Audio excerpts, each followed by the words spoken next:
Voilà, donc bienvenue sur Orvieto, c'est notre troisième rencontre.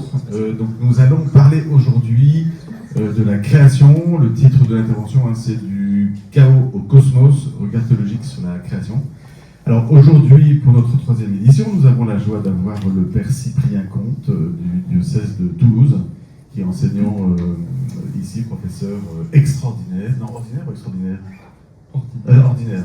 Ordinaire, c'est-à-dire que c'est encore mieux qu'extraordinaire. Hein. C'est comme ça que ça marche dans le milieu universitaire. Et qui enseigne la théologie biblique et l'exégèse. C'est un grand spécialiste de l'écriture sainte. Voilà. Et puis donc l'abbé Jean Harfeux, il est de Toulouse, vous le connaissez, spécialiste en ecclésiologie. Voilà, donc on va commencer par le regard biblique. Comme souvent, c'est toujours bon de commencer par l'écriture sainte. Donc l'abbé Cyprien Comte va nous parler de la création dans l'écriture. Ensuite, moi, je vous parlerai de quelques considérations dogmatiques sur la création, sur la base de l'enseignement du catéchisme de l'Église catholique. Et puis après, l'abbé Jean Harfeux vous parlera de l'écologie intégrale, un sujet qu'il aime beaucoup. Voilà. Alors, on va commencer avec l'abbé Cyprien.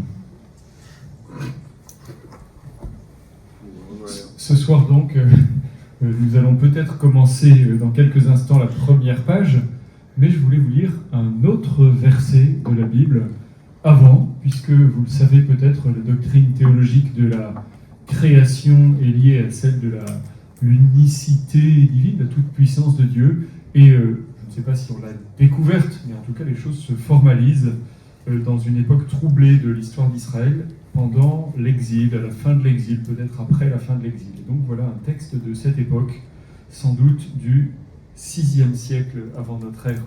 On est dans Isaïe, au chapitre 45. Ainsi parle le Seigneur, le Saint d'Israël, son Créateur. C'est moi qui ai fait la terre et créé l'homme qui l'habite. C'est moi qui, de mes mains, ai déployé les cieux et qui ai donné des ordres à toute leur armée. Eh bien, on m'a dit qu'il fallait essayer d'être un petit peu original, donc je n'ai pas voulu commencer tout de suite par Genèse chapitre 1, même si, rassurez-vous, voilà, on va y arriver quand même. Qu'est-ce que nous racontent les textes bibliques sur la création du monde ? Alors, à vrai dire, c'est intéressant, on vous en avait déjà parlé d'autres fois. On raconte 2 fois la création du monde, des êtres vivants et des êtres humains, de manière différente, 2 fois à la suite au début de la Bible. C'est intéressant, ça vous dit sans doute quelque chose sur le statut de ces récits.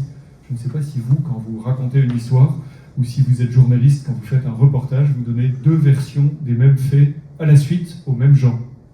Alors peut-être que ça n'était pas tout à fait pour les mêmes gens ou écrit par les mêmes personnes au début. En tout cas, aujourd'hui, la Bible juive, la Bible chrétienne nous donne ces 2 récits que nous allons parcourir ensemble, donc Genèse 1 et Genèse 2, pour dire les choses à la louche.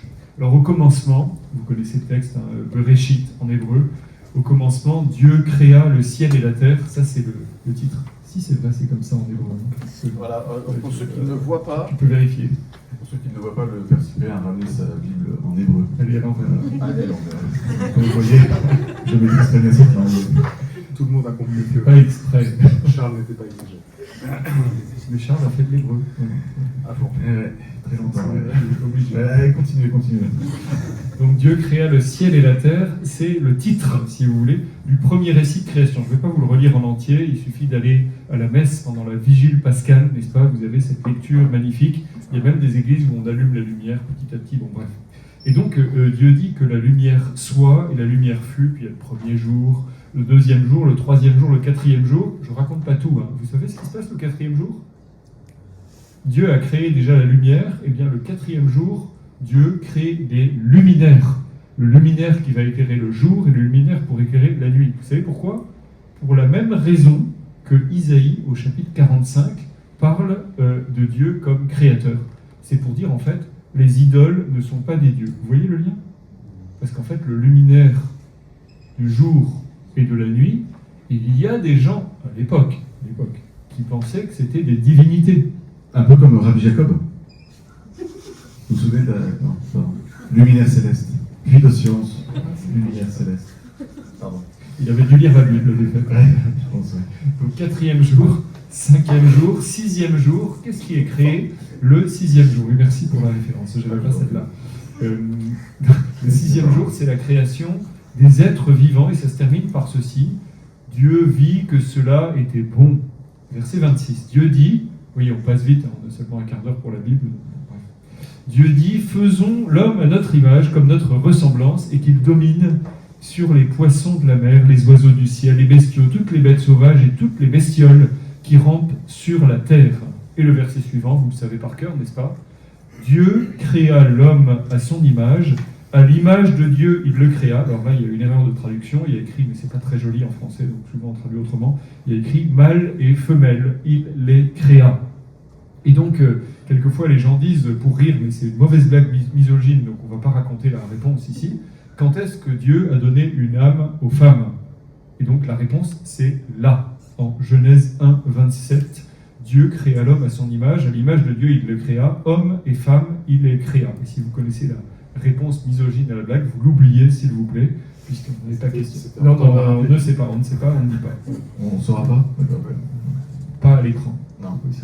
pas bien. Donc, Dieu a créé l'être humain, homme et femme. Donc c'est, si vous voulez, c'est le premier sommet de la création du monde dans le premier chapitre de la Genèse. Parce que l'être humain, homme et femme, est donc créé non seulement à l'image de Dieu, ailleurs on dira qu'il a une chair et qu'il a une âme, qu'il a un esprit, et on comprendra sans doute beaucoup plus tard encore qu'il est promis à l'immortalité et qu'il pourra bénéficier de la résurrection, n'est-ce pas? Ceci dit, c'est très important aussi de dire que on a construit ce récit de la création, et celui de la page 2, pardon, du chapitre 2, est assez différent, pour montrer comment l'homme et la femme ont une mission de, mais ça c'est l'abbé Harfeux qui le dira mieux que moi, une mission de domination, c'est-à-dire de régence, de gouvernement de la création. C'est intéressant de le dire aussi parce qu'on voit bien que les êtres humains dans ce chapitre de la Genèse ne sont pas présentés comme des animaux comme les autres. On voit bien qu'il y a des débats aujourd'hui qui ne sont pas vraiment éloignés de ce genre de questions. Dieu les bénit, leur dit « Soyez féconds, multipliez, emplissez la terre », etc. On voit bien, un premier sommet, et d'ailleurs, Dieu va dire, après avoir donné sa mission à l'homme, c'est-à-dire à l'homme et la femme, Dieu vit tout ce qu'il avait fait, cela était très bon. On avait dit cela était bon, et là maintenant c'est très bon. Il y eut un soir, il y eut un matin, 6e jour, et c'est la fin de la création du ciel et de la terre. On a eu le premier sommet avec la création de l'homme, mâle et femelle. Comprenez, l'homme et la femme, il n'est pas encore question d'un nom propre, hein, vous voyez. Et il y a un autre sommet très important dans la manière de raconter les choses, à une époque où sans doute les prêtres ont un rôle important dans la rédaction de la Bible, pas seulement dans l'enseignement de la théologie, ce qui peut arriver encore aujourd'hui, vous voyez, mais dans la rédaction de la Bible. Sur quoi est-ce qu'on insiste juste après le 7e jour? Vous le savez bien. Comment ça se dit 7 en hébreu? Yom, le jour 7, le jour 7e, c'est le Yom Shabbat, qui veut dire en fait le jour où Dieu cesse de créer. Vous voyez, alors on peut l'appeler aussi le jour 6e, le jour 7e, excusez-moi, mais là on parle du jour où il arrête, en quelque sorte. Quelquefois on dit que c'est le jour du repos. Je pense que la traduction n'est pas tout à fait exacte, parce que Dieu n'était pas fatigué, et il ne l'est toujours pas d'ailleurs. C'est un scoop peut-être, et là encore je laisserai parler les dogmaticiens. Vous non plus. Pas encore. Si? Non, ça va. Bien, alors donc, Dieu cesse de créer, et pourquoi est-ce que c'est important? Parce qu'en Israël, un des marqueurs de l'identité de tout le peuple juif, et d'ailleurs il y a un nouveau sabbat dans le christianisme, vous le savez, eh bien, l'un des marqueurs de l'identité juive, y compris, au moins quand ils le peuvent, quand ils ne sont pas asservis, il y a des gens qui leur mettent un couteau sous la gorge en disant « si tu ne fais pas ton travail aujourd'hui, toi qui es à mon service, eh bien, je te coupe la tête », eh bien, en fait, les Juifs s'arrêtent de travailler le 7e jour, vous voyez, en mémoire de ce repos, même si le mot n'est pas exact, je pense, un divin, dans le texte de la Genèse. On est au 2e chapitre de la Genèse, au verset 2. Au 7e jour, Dieu avait terminé tout l'ouvrage qu'il avait fait, et le 7e jour, il chôma. Après tout l'ouvrage qu'il avait fait, Dieu bénit le 7e jour et le sanctifia, car il avait chômé après tout son ouvrage de création. quand, au début du carême, on lit le texte qui invite les Israélites pas seulement à prier et à jeûner en pensant qu'ils vont être exaucés par Dieu, c'est dans Isaïe chapitre 58, il y a ensuite les versets 13 et 14, après l'histoire du jeûne qui ne plaît pas à Dieu, mais on laisse ça de côté, c'est juste le contexte. Les versets 13 et 14 invitent le peuple à vraiment respecter le jour du sabbat. On dit dans le judaïsme le Shabbat, n'est-ce pas ? Nous, quelquefois, quand on est catholique, on lit l'évangile et alors du coup, on lit le Shabbat qui a été grécisé et donc francisé ensuite et on dit le sabbat. Oui, il n'y a peut-être pas de quoi se disputer pour ça. Moi, j'ai l'habitude de dire le sabbat parce que je lis plutôt ça dans l'évangile, même s'il arrive qu'on lise l'Ancien Testament, n'est-ce pas ? Donc, le monde est créé, l'être humain a reçu sa mission et Dieu cesse de créer. Qu'est-ce qui se passe ensuite ? Je vous l'ai déjà dit. Dieu recommence. Puisqu'on est en Genèse 2, avec une formation, il n'y a pas écrit à ce moment-là « Dieu créa », qui est un mot théologique, réservé à Dieu dans la Bible hébraïque, où, comme dans les premiers mots de la Bible, on dit « Dieu créa le ciel et la terre », mais je vous rappelle, c'est juste le titre. Or là, maintenant, on a « Au temps où le Seigneur Dieu », donc c'est Genèse 2, 4, « Au temps où le Seigneur Dieu fit la terre et le ciel ». Il n'y avait encore aucun arbuste des champs. Donc on a envie de dire, mais pardon, mais qu'est-ce qu'on a fait toute la semaine qui précède ? Et donc il faut comprendre, mais ce n'est pas mon sujet ce soir, que ces textes, alors les écrivains, les historiens des textes aujourd'hui nous disent qu'il y a un aspect mythique dans ces textes. C'est-à-dire, on n'est pas en train de vous dire, ça serait du concordisme, vous voyez, on n'est pas en train de vous dire exactement comment ça a été créé. Et d'ailleurs, vous avez bien compris que le soleil et la lune, même s'il n'y a pas leur nom, et il y a sans doute une raison, sont créés seulement le 4e jour après la lumière. C'est vrai que du point de vue terrestre, c'est quand même un petit peu étonnant, vous voyez ? Bon. Comment est-ce que... Bon, on ne va pas relire tout le 2e récit de création, quoiqu'il soit très intéressant. Par contre, ce qui est magnifique, c'est de voir que il y a un être humain qui s'appelle l'Adam, mais on comprend bien qu'il n'est pas encore vraiment un homme, il n'est pas une femme non plus. Et le Seigneur Dieu dit, il n'est pas bon que l'humain soit seul. Alors c'est intéressant de voir ce qu'il y a dans l'hébreu ici, Genèse 2, 18, vous voyez, on va regarder ce qu'il y a dans le texte hébreu, si vous voulez, et puis on va essayer de traduire, parce que peut-être ici, tout le monde n'a pas encore étudié beaucoup de langues sémitiques, même si je sais qu'il y en a qui étudient. Voilà.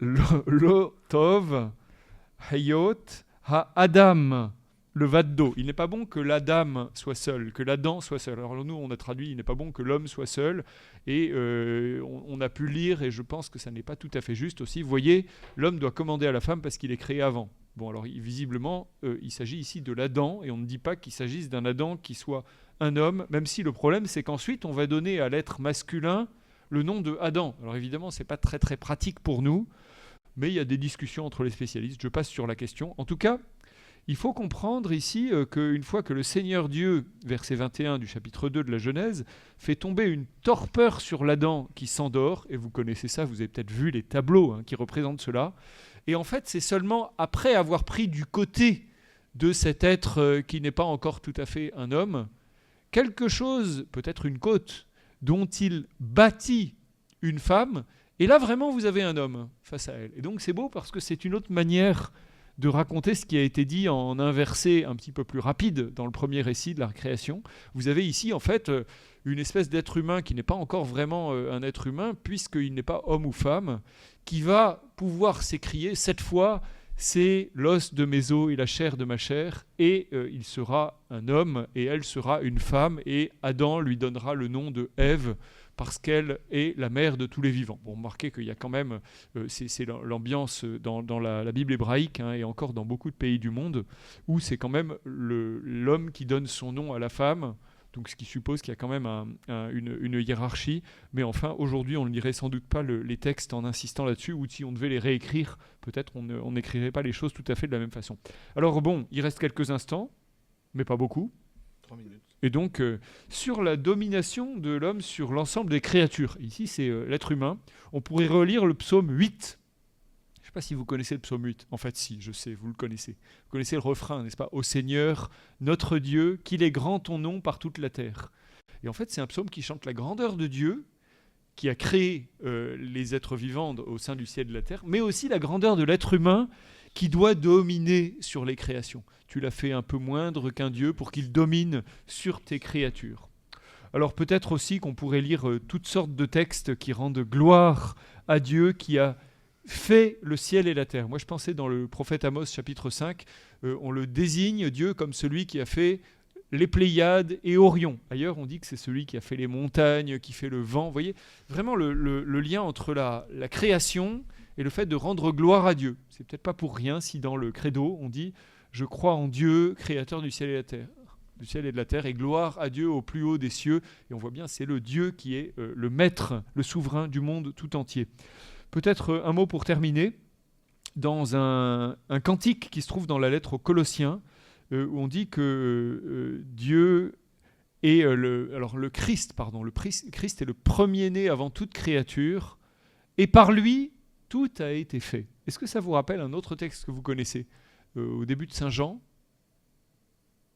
Rien de ce qui a été fait, rien de ce qui est n'a été sans lui. Vous voyez, on parle aussi du Christ, le Verbe de Dieu. Et on le dit dans le credo d'ailleurs. Et par lui, Tout a été fait. tout a été fait. Félicitations. On peut dire en concluant la conclusion que dans Romains chapitre 8, il est question aussi de la création, mais comme non pas une matière inanimée qui serait bonne à acheter au rencard une fois qu'on passe dans la vie éternelle, nous, mais la création tout entière qui aspire à voir la gloire de Dieu. Vous voyez, c'est aussi ça la vocation de la création. Alors peut-être que ça fait un pont sur des choses qu'on dira ou qu'on ne dit pas, mais je crois que le temps est écoulé, donc le sablier commande que je passe le micro. Alors en fait, c'est un temps de questions et de réponses. Voilà.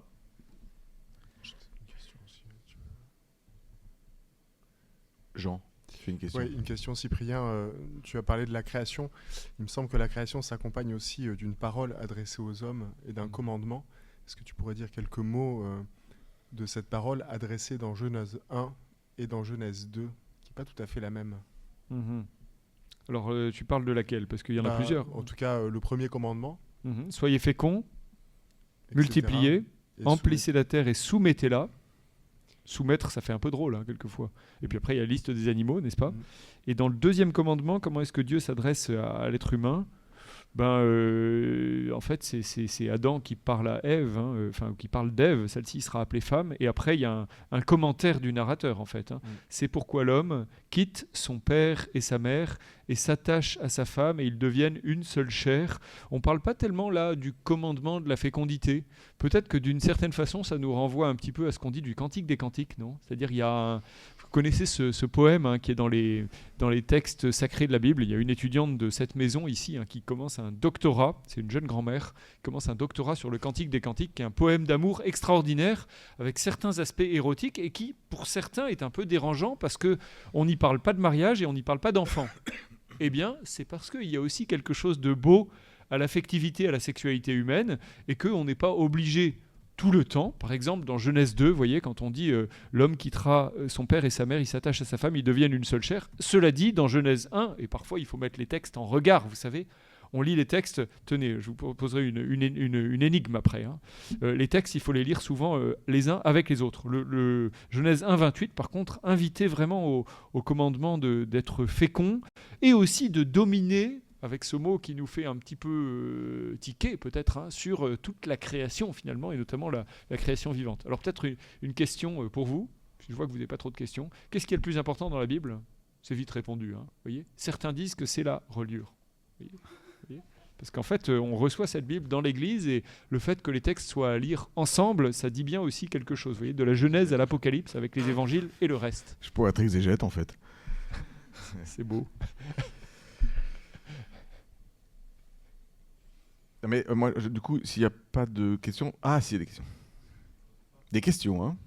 Donc, Pas des commentaires. Questions courtes, droit au but. C'est assez bref. Oui, très bien.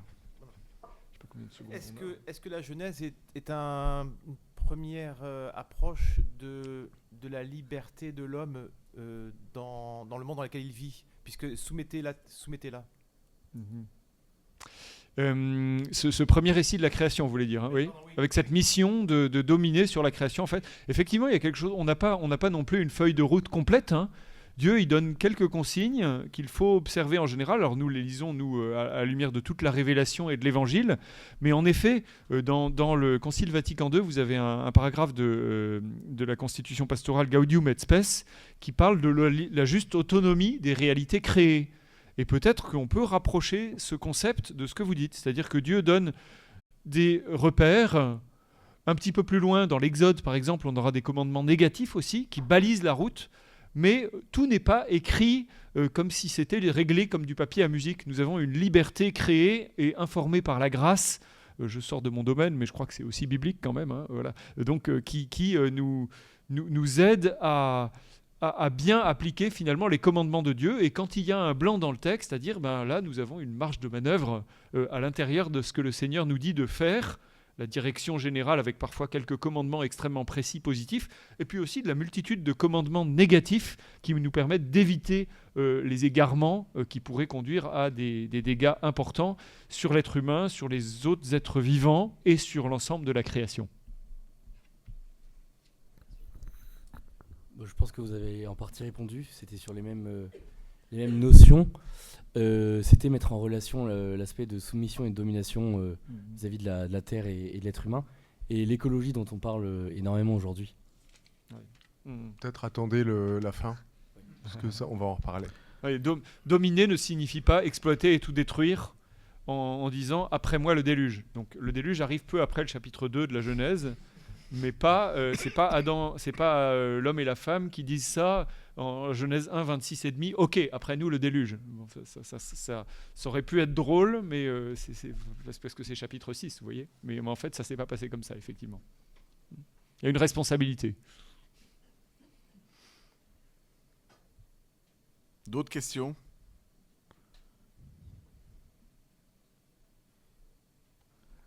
Ouais.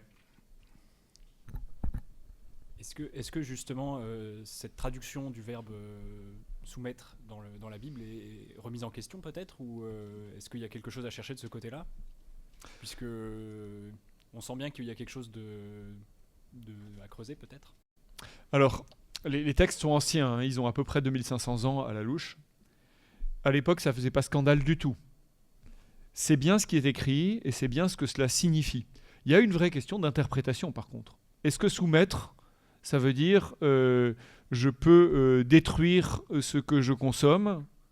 Eh bien, on voit bien que, par exemple, en agriculture, il vaut mieux penser que s'il reste quelques semences dans l'univers, une fois que j'ai mangé mon pain, j'aurai peut-être du blé l'année prochaine. Vous voyez, c'est une manière de dire les choses qui laisse penser que, même si je sais qu'il y a aussi des semences stériles pour diverses raisons, mais ça, c'est les questions de l'industrie agroalimentaire, et parfois ça se justifie. Hein, il y a parfois aussi des discussions importantes à avoir à ce sujet quand même.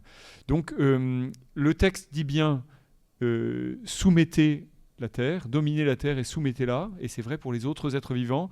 Et là, il y a une vraie question d'exégèse pour laquelle je pense que le XXe siècle et le XXIe ont un vrai rôle à jouer, notamment parce que c'est dans des pays chrétiens que s'est développée la civilisation technicienne, en tout cas de ce que nous connaissons le plus près de nous, et qu'on a aussi exagéré dans la domination vis-à-vis de la création, dont nous faisons partie, qui est notre maison, et donc notre propre maison, on ne peut pas se permettre de la détruire en y habitant. Ou alors on pense que vraiment après nous, et même peut-être à la fin de notre vie, eh ben, il n'y aura plus de maison. Le Concile Vatican II, je crois que c'est dans Gaudium et Spes, il y a une formule assez positive pour expliquer cette supériorité en fait, hein, de l'homme et de la femme sur tout le créé, en disant que l'homme et la femme sont les seules créatures sur la terre que Dieu a voulu pour elle-même. On précise sur la terre, hein, parce que dans le monde invisible aussi, il y a les anges qui ont été voulus pour eux-mêmes. Et donc ça veut dire que tout le reste de la création sur la terre n'a pas été voulu pour elle-même. Seuls l'homme et la femme ont été voulus pour eux-mêmes. Ça veut dire que le reste de la création est appelé à être utilisé comme un moyen. Alors attention, hein, pas n'importe comment. Mais les créatures sur la terre qui ont été voulues pour elles-mêmes, c'est-à-dire qui ont leur finalité en elles-mêmes. Que je dois accueillir comme une fin, une finalité en elle-même, pas un moyen. Parfois, on peut utiliser une personne comme un moyen. C'est pas forcément en soi mauvais. J'ai besoin d'un ouvrier pour faire ma maison. Bon, bah, je vais utiliser un ouvrier, je vais le payer. Je ne vais pas passer ma vie avec l'ouvrier, quoi.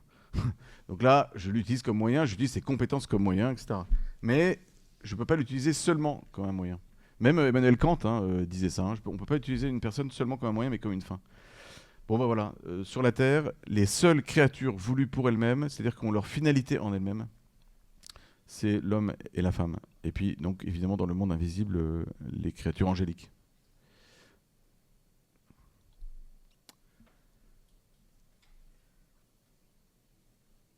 Le Père Jean, il n'a pas une autre question? Non? Non. D'accord. Je peux citer l'Écriture. En Dans hébreu. Saint Paul, je ne sais plus quel passage, Ah non. c'est tout est pour l'homme, mais l'homme est pour le Christ, et le Christ est pour Dieu. Ça permet de resituer un petit peu les choses. C'est-à-dire qu'il ne faut pas être gêné. Voilà, il y a des personnes qui sont gênées de dire que... Enfin, j'embraye peut-être avec mon propos, mais de dire que l'homme et la femme sont au sommet de la création. Mais c'est pas un problème, c'est une bonne nouvelle, en fait. C'est bien. J'ai souvenir que quand j'étais dans mon lieu de mission avant, je donnais des formations, une formation de culture chrétienne aux futurs professeurs des écoles. Et donc je leur faisais un petit cours sur justement la création et l'anthropologie chrétienne. Et je leur disais que l'homme et la femme ont été placés au sommet de la création. Et alors j'ai une étudiante qui m'a répondu, vraiment le cœur et l'âme consternés, en disant mais vraiment je suis choqué par ce que vous dites. Je dis mais qu'est-ce que j'ai pu dire qui peut être choquant là-dedans? Bah voilà, c'est pas très respectueux pour les animaux. Voilà. Et donc moi j'ai un chat, me dit-elle. Et moi, je trouve que ce que vous dites, c'est vraiment, c'est pas très sympa pour mon chat, quoi. Voilà. Alors, donc j'ai vu qu'elle était sérieuse, en fait. C'était pas une blague, parce que ça aurait pu faire l'objet d'une blague, mais c'était pas une blague. Et donc j'ai essayé de lui expliquer quand même qu'un être humain a quand même plus de dignité qu'un chat. Non mais, alors peut-être que pour certains d'entre nous ça paraît évident, mais pour beaucoup de personnes ce n'est plus évident. Plus du tout. Hein. Et donc dans l'assemblée j'avais 80 étudiants, alors l'écrasante majorité étaient des femmes. Franchement, à un moment j'ai dû faire appel à l'auditoire en disant est-ce qu'il y en a qui pourraient m'aider parce que j'avais pris la comparaison entre un bébé et un chat. Peut-être que les tailles sont peut-être plus similaires que... J'ai dit, mais mademoiselle ou madame, vous voyez quand même la différence entre un bébé et un chat? Enfin, je sais pas, il peut y avoir des dépenses disproportionnées chez le vétérinaire pour un chat ou un chien, et qui ne seront pas disproportionnées pour un être humain, quoi. Même ça, elle ne comprenait pas. Donc j'ai compris que elle-même, c'était pas une maman. Donc je lui ai dit, est-ce qu'il y a des mamans dans la salle? Donc il y avait plusieurs mamans. Et là, je leur ai dit, est-ce que vous pouvez simplement m'aider, s'il vous plaît? Et donc là, il y a eu un gros débat. Donc là, il y en a une qui est sortie, parce qu'on sentait que la moutarde montait, on disait, évidemment, enfin, c'était le cri du cœur. Mais en fait, vous voyez que c'est pas acquis pour tout le monde. Il y en a qui sont gênés, au nom d'une mauvaise compréhension de l'écologie intégrale, dont on verra tout à l'heure avec l'abbé Jean Arfeux, de se dire que c'est dépréciateur et méprisant pour la création. En fait, non, il y a un ordre. Voilà, il y a un ordre. Le propre du créateur, c'est de créer en distinguant les choses. Il n'y a pas un boogie-boulga où tout se vaut. Non, tout ne se vaut pas. Un être humain a une valeur bien plus grande, j'allais dire même infiniment plus grande, en vertu de l'image divine qui a été déposée en lui, et qui n'est pas déposée dans le chat ou la carotte. Vous voyez, encore une fois, la carotte n'est pas créée à l'image de Dieu. Ouais, on a le droit d'aimer les carottes. Hein. Mes collaborateurs sont tellement généreux que je suis sûr qu'ils mangent beaucoup de carottes. Ils sont très gentils, ils ont la peau un peu orange. Bon. Mais vous voyez, la carotte, elle n'est pas créée à l'image de Dieu. Le dauphin non plus, vos animaux préférés, peut-être que certains sont fans d'araignées ou de scarabées ou de crocodiles, ne sont pas créés à l'image de Dieu. Peut-être sur cette question d'ordre, je la rapprocherai volontiers de la question de la vérité. Et de la même manière qu'il y a une forme de relativisme s'agissant de la vérité, il y a aussi une difficulté à accepter qu'il y a un ordre dans la création, quoi. Et une manière de penser l'écologie conduit à une sorte de relativisme intégral où tout se vaut et toute vérité aussi se valent. Et je veux dire, il n'est pas si étonnant que ça que certaines personnes aient du mal à accepter qu'il y ait une hiérarchie entre les hommes et les animaux, si par ailleurs, en vérité, il n'y a pas de vérité, quoi. exactement. Je crois que vraiment Et- les deux choses sont assez liées en réalité, hein. Et co- Et c'est un mal qui traverse vraiment toute notre époque, hein. Ce que Benoît XVI appelait la dictature du relativisme. Et ça, alors peut-être que tu en parleras tout à l'heure, Jean, hein, mais quand on nivelle tout, si je dis que l'animal a autant de dignité que l'homme, fatalement, en fait, ça se retourne contre l'homme après, hein. Parce que bon, forcément, je dirais qu'un animal en bonne santé est quand même a plus de dignité qu'un vieillard dans son lit qui fait rien, quoi. Hein, parce que Ça a été pensé, hein, par un Oui. philosophe australien qui considère qu'un adulte handicapé a moins de dignité qu'un animal vivant et en bonne santé. Peter Singer, pour ne pas le nommer. Donc vous voyez, ça conduit à des choses un peu compliquées en réalité. Alors, je vais passer donc à... Merci beaucoup, Cyprien. Je vais passer à quelques remarques, hein. J'espère ne pas être long, sur le regard, dans des regards plus dogmatiques, hein, plus fondamentaux, j'allais dire, hein, dans l'exposé de la foi de l'Église, hein, sur la création. Voilà. On avait vu, hein, une fois précédente, hein, à la lumière du concile de Vatican I, en 1870-71, vous vous souvenez, hein, on avait vu que l'Église affirme que sur le témoignage de l'Écriture, hein, que l'homme a la capacité de découvrir avec certitude, par les seules forces de sa raison, l'existence de Dieu. Voilà. Alors, ça ne veut pas dire pour autant que l'Écriture, la révélation, n'a rien à dire sur la création. Parfois, des gens pensent que, en gros, il y a la raison qui va s'occuper de la création, et puis il y a la Bible qui va parler de Jésus, des anges et des apôtres, et voilà, et d'Église. En fait, l'Écriture, elle est venue nous apporter des lumières nouvelles, pas seulement sur la recréation opérée en Jésus-Christ, mais déjà sur la création. Voilà. Et ce que l'Église enseigne, justement, hein, c'est que pour avoir une bonne théologie de la rédemption, c'est-à-dire de la recréation, c'est-à-dire sur Jésus, l'Église, etc., il faut avoir d'abord une bonne théologie de la création. Benoît XVI insistait beaucoup dessus, en disant que l'un des drames de notre temps, c'est pas forcément de ne plus avoir une bonne théologie de la rédemption, c'est déjà d'avoir perdu les fondements de la création. Pourquoi ? Parce que dans une perspective de la création, je reconnais que j'ai été donné à moi-même. Voilà. Et que le monde nous a été donné. C'est tout simple, hein, mais ça veut dire que c'est pas moi qui vais fixer les frontières du bien et du mal. Là, confère ce qu'on avait vu, hein, donc sur le péché originel, là, la dernière fois, en Genèse 3. C'est pas moi qui vais décider que ce qui est bon, ce qui est mauvais. Je le reçois. Et par exemple, la bonté de la nature humaine, pour prendre qu'un exemple, c'est pas moi qui vais décider que telle personne a une dignité, entre guillemets, et qu'une autre n'en a pas, par exemple. Ça, je le reçois comme un cadeau. J'ai été donné à moi-même. Je suis un cadeau pour moi-même et pour les autres, normalement. Oui, normalement. Je m'attendais à une réaction de... Non. Donc, nous sommes tous des cadeaux les uns pour les autres. Vous voyez ? Voilà. Donc, elle vient, le commentaire. Allez-y. Non, ces provocations répétées appellent une vengeance qui vient bientôt. D'accord. C'est pas très chrétien, tout ça. Et alors, voilà. Donc, la théologie de la création... Il y a aussi l'Ancien Testament. La théologie de la création, elle est importante, vraiment au sens où c'est capital de nous recevoir les uns les autres comme des cadeaux, comme des dons de Dieu les uns pour les autres. Et que c'est pas moi qui vais décider de déterminer quelle est mon essence, quelle est ma nature, qui je suis. Je le reçois, en fait. Et la création, le récit de la création nous montre notamment que le monde est un monde ordonné. C'est pas le bazar. Il y a un milieu, par exemple. Voilà, l'arbre de la vie est planté au milieu. Ça veut dire qu'il y a un ordre. Il est limité, il y a un ordre. Il y a quelque chose qui est central, il y a des choses qui sont centrales et des choses qui sont moins centrales. Ce qui est central, c'est la vie, par exemple. Je suis fait pour la vie. Le premier des commandements que Dieu donne dans Genèse 1, c'est multipliez-vous, faites des bébés, soumettez la terre, dominez-la, ce qu'on a entendu tout à l'heure. C'est-à-dire un commandement qui nous propulse, qui nous catapulte dans une dynamique de vie vitale. Voilà. Les 10 commandements viendront plus tard, en fait, hein, mais le commandement principal, majeur, fondamental, c'est celui de la vie. C'est-à-dire donc j'ai été créé, et c'est l'un des aspects fondamentaux de l'enseignement de l'Église sur la création, c'est que c'est ordonné. Donc, confère ce qu'on a vu, hein, dans le premier récit de la création.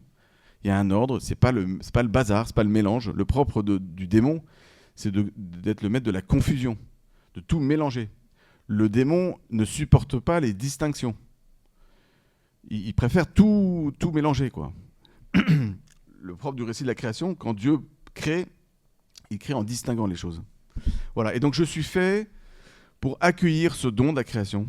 Et donc c'est pour ça que l'Église, donc on verra ça tout à l'heure, mais insiste beaucoup sur le respect de la création. Non pas qu'il faut adorer la création, Dieu seul tu adoreras, nous ne sommes pas là pour adorer la création, mais on est là pour la recevoir comme un don que Dieu a fait pour l'homme et la femme, pour son bonheur, et qui ensuite nous conduisent progressivement à cette nouvelle création dans le Christ et dans cette nouvelle économie que Jésus est venu instaurer, et ultimement pour nous, la demeure véritable, c'est pas la demeure d'ici-bas, mais c'est la demeure céleste.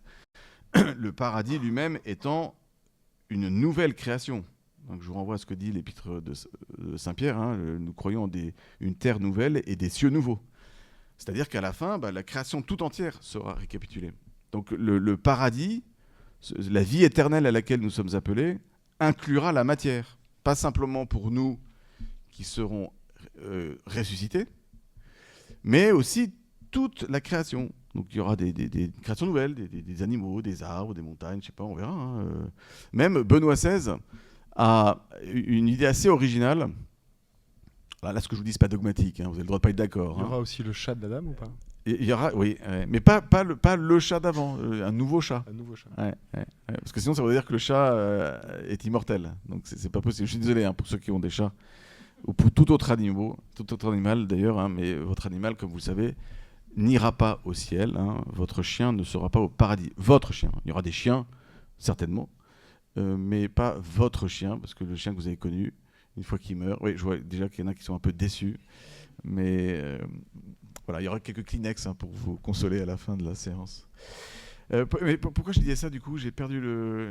Ça m'a troublé là, j'ai perdu le fil. Comment? Oui, Benoît XVI, merci.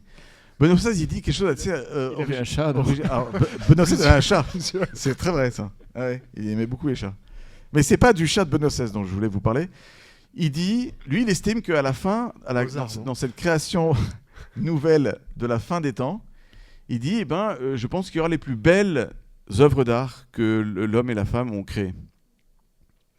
Voilà, alors, il ne rentre pas dans une liste, donc je ne vais pas rentrer là-dedans, parce qu'il y en a qui vont dire, j'espère qu'il y aura ça, et moi j'espère qu'il y aura ça. Bon.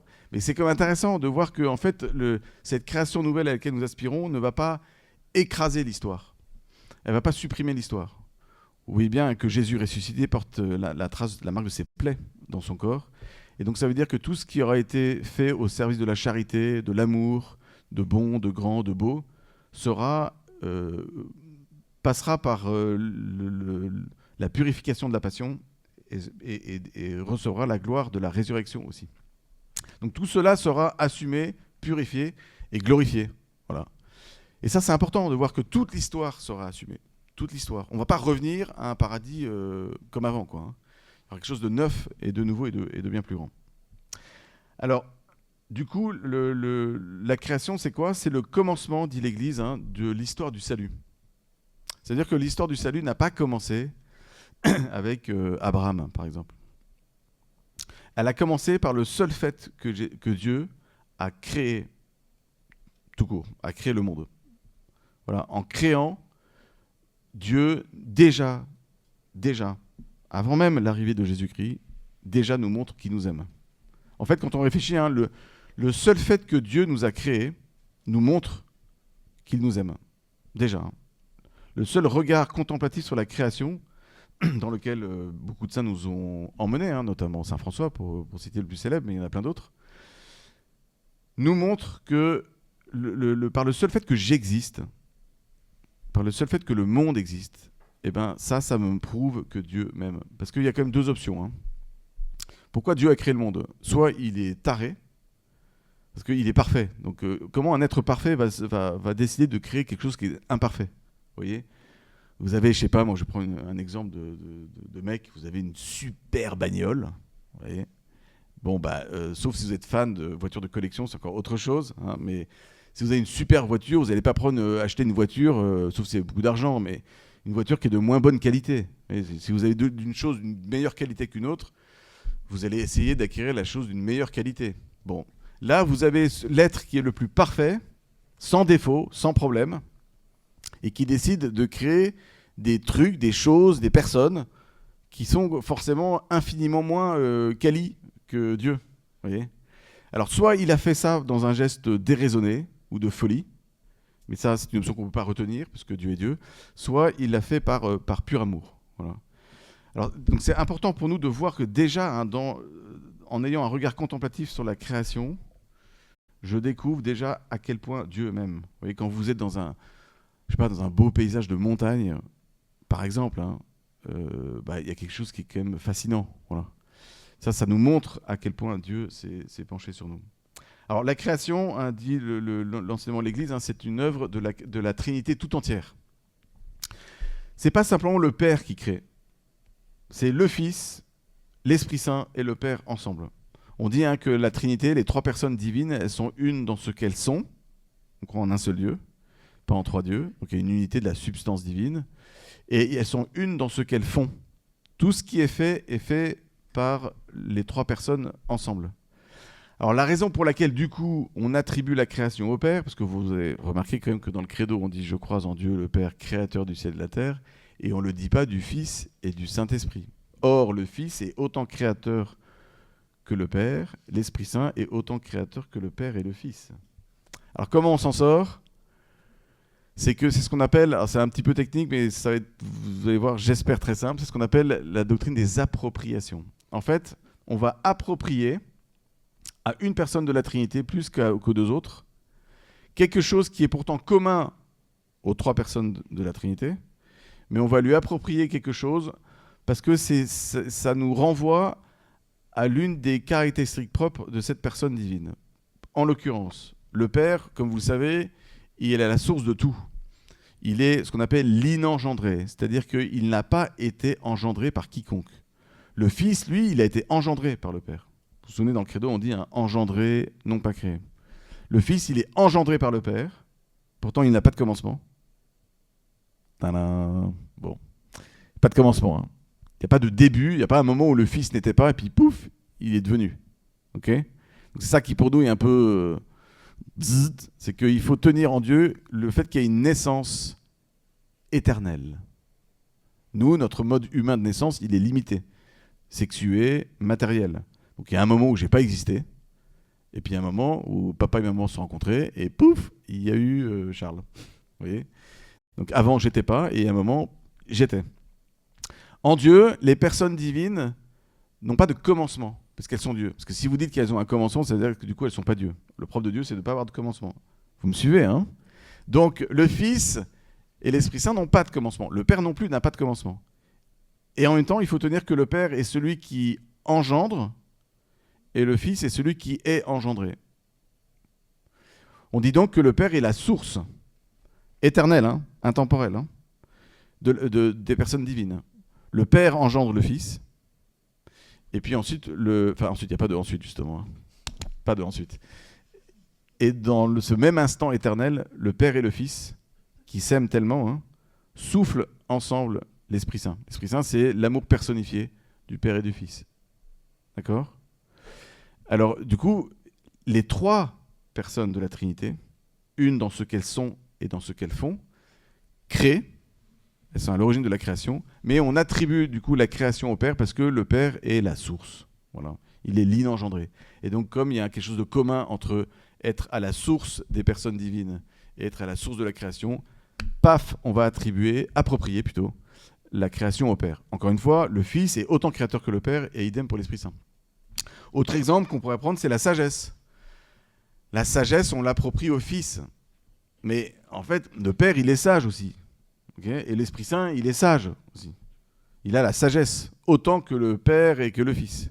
Mais on attribue la sagesse, on approprie plutôt la sagesse au Fils, puisque on dit hein, que le Fils, il est la pensée du Père. Vous voyez, quand le Père pense, c'est son Fils qui l'engendre. Et nous, on pense, on a des pensées courtes, limitées, futiles, éphémères, qui peuvent s'exprimer dans un verbe éphémère. Quand le Père, Dieu le Père pense, il engendre une personne, son Fils. Voilà. Donc c'est pour ça que nous pouvons rendre grâce à la création tout entière et rendre grâce à Dieu qui est à la source de la création tout entière. Donc le Père et le Fils et l'Esprit Saint sont autant impliqués dans cette affaire. Et l'Écriture dit, hein, notamment dans Romains 8, Saint Paul dit hein, que Dès le commencement de la création, Dieu avait en vue la gloire de la nouvelle création dans le Christ. Oui, ça veut dire que Dieu savait de toute éternité qu'il y aurait le péché originel. C'est ça que ça veut dire aussi. Hein.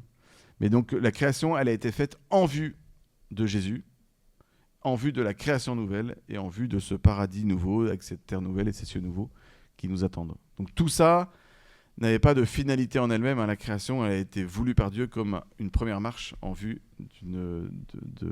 des cieux nouveaux et de la terre nouvelle. Dieu a créé par sagesse et par amour. Il n'a pas créé par contrainte. C'est pas une émanation de la substance divine, vous voyez, la création. C'est pas quelque chose qui est nécessairement sorti de Dieu. Il n'y avait aucune nécessité. C'est par pure gratuité, par pur amour qu'il a fait ça. Il n'y avait pas aucune contrainte. Il n'y avait pas une espèce de fatum, une espèce de destin divin qui s'abattait sur Dieu et qui devait le forcer à créer. Il a fait ça par pure charité, par pure gratuité, par pur amour, parce qu'il nous aime. On dit que la création s'est faite par ex nihilo, c'est-à-dire à partir de rien. Il a créé à partir de rien. C'est-à-dire il n'a pris aucun instrument, aucun moyen pour créer. Par le seul fait que Dieu veuille, ça se fait. Dieu a voulu créer, que la lumière soit, et la lumière fut. Il n'a pas eu besoin de prendre du matériel, de demander de l'aide. Oui, voilà. Ça nous montre justement que nous sommes le fruit du coup de la pure puissance de Dieu, et donc de son pur amour. Comme je disais tout à l'heure, hein, le monde a été créé ordonné, il a une finalité, il est bon. Vous voyez, Dieu n'a pas créé un monde mauvais. Même Satan, qui fait partie du monde invisible, hein, puisque c'est un ange, a été créé bon. Il n'a pas été créé mauvais. Donc nous ne croyons pas en le Dieu du bien versus le Dieu du mal, par exemple. Okay ? Il y a un seul Dieu, il est bon, et Satan est une créature. Elle n'a rien de divin. C'est pas une créature divine. C'est pas un Dieu du mal qui va s'affronter au Dieu du bien. Vous voyez, donc et c'est ça qui fait le tourment du diable, d'ailleurs. C'est qu'il est bon métaphysiquement parlant. C'est-à-dire que dans son être, il a été créé bon. Par contre, il s'est librement corrompu en rejetant Dieu, en rejetant ses commandements, en rejetant l'amour de Dieu, etc. Donc il est à la source du mal, parce que c'est par lui que le mal est entré dans le monde. Mais, vous voyez, c'est important de se rappeler que Dieu n'a pas créé le mal. Voilà. Parce que si je dis que le diable a été créé dans cet état de méchanceté, de mal, bon, ça veut dire que Dieu est l'auteur du mal. Or, Dieu, comme nous savons, n'est pas l'auteur du mal. Quelques derniers points. Hein. Dieu ne crée pas comme on dit, un horloger va créer sa montre ou son horloge en disant bah voilà, elle marche maintenant, débrouillez-vous, je vous la vends, et puis je vais passer à autre chose. En fait, il y a un agir continuel créateur de Dieu. Saint Pierre dit, hein, si je suis encore vivant, concrètement, là, maintenant, si nous sommes vivants, c'est que Dieu a voulu qu'on soit vivant, par exemple. Sinon, on ne le serait pas, on serait mort. Donc nous sommes maintenus continuellement dans un acte créateur total qui ne s'arrête pas, vous voyez. On est toujours porté dans les mains de Dieu, dans le cœur de Dieu, dans les yeux de Dieu. À chaque fois, même si moi, j'y pense pas, quand je dors, je pense pas à ça. Hein. Peut-être que des grands théologiens y pensent, mais moi, quand je dors, je dors. Et même quand je dors, je suis dans les mains de Dieu qui me veut à chaque instant de ma vie, et ce pour l'éternité. Il me veut dans son cœur, il me veut dans l'existence. Alors, dernier point hein, sur la question de la providence. La providence, hein, c'est, comme on dit, hein, c'est Dieu qui marche incognito. C'est Dieu qui va guider l'histoire des hommes. En fait, le catéchisme dit, hein, la providence, ce sont les dispositions par lesquelles Dieu conduit avec sagesse et amour toutes les créatures jusqu'à leur fin ultime. Vous voyez, c'est un acte de foi pour nous, même quand de grosses tuiles nous arrivent, quand on a des grosses épreuves, quand on est confronté au mystère du mal, que ce soit un mal physique ou un mal moral. Eh bien, Dieu est présent, non pas dans le mal, d'accord ? Dieu n'est pas présent dans le mal. Il y a d'ailleurs des lieux où Dieu n'est pas présent. Vous voyez, quand je pêche, Dieu n'est pas là. D'accord ? Ça ne veut pas dire qu'il m'abandonne, mais il n'est pas dans l'action mauvaise en elle-même, évidemment. Là, je suis tout seul. Quand je pêche, je lâche la main de Dieu. Mais même dans la question du mal, dont le tentateur et le tenté, la créature humaine, sont les seuls responsables, Dieu ne nous lâche pas. Et nous croyons que de tout mal, Dieu peut en faire sortir un bien. Il y a une citation de saint Paul que tu pourrais faire. Vas-y. Vous connaissez sans doute tout concourt au bien de celui qui aime Dieu. Parfois, on la résume avec 2 mots latins, omnia in bonum. Autrement dit, Dieu conduit sa création, même à travers les épreuves qu'elle connaît. Voilà, et donc ça, parfois, c'est dur à entendre. Hein. Vous voyez, pendant la Shoah, par exemple, on s'est dit que cet exemple, il y en a plein d'autres. Hein. Est-ce que Dieu était là? On a l'impression que Dieu était le grand absent dans cette histoire. Et ben, c'est un acte de foi à poser que pour nous, par la providence, Dieu conduit toutes choses. Vous voyez, et qu'il est présent dans tout ça. Et que tout ce qui m'arrive, Dieu le permet. Hein, c'est la question de la permission divine qui est très mystérieuse, hein, surtout dans les questions du mal. Hein. Dieu permet que le mal advienne. Et ben, je crois que Dieu s'occupe de moi à travers tout ça et que jamais, jamais il me lâche la main. Encore une fois, c'est plus facile à dire qu'à vivre. Hein. Parfois, on a l'impression que c'est les ténèbres totales, complètement épaisses et qu'on ne voit aucun faisceau, rayon de lumière. Hein. Quelqu'un qui est malade, qui est mourant, en fin de vie ou abandonné par sa femme, son mari, ou qui a, je sais pas, une période de chômage qui dure, où on a l'impression que tout s'écroule, que la réalité nous file sous les pieds. C'est difficile à entendre ça. Hein. Mais les saints, justement, sont là pour nous le rappeler et l'ont vécu de façon très forte. Cette confiance en Dieu alors que tout s'écroule. Voilà. Donc Dieu est présent dans sa providence, hein, mystérieusement.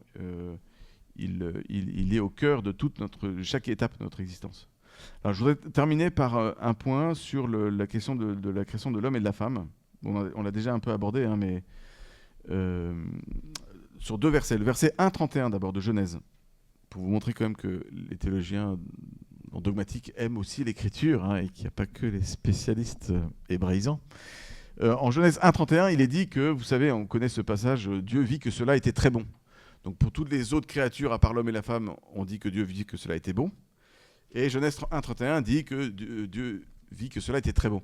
On attribue souvent le 1:31 à l'homme et la femme, en disant, bon, tout le reste de la création est bonne, et puis l'homme et la femme, un cran au-dessus.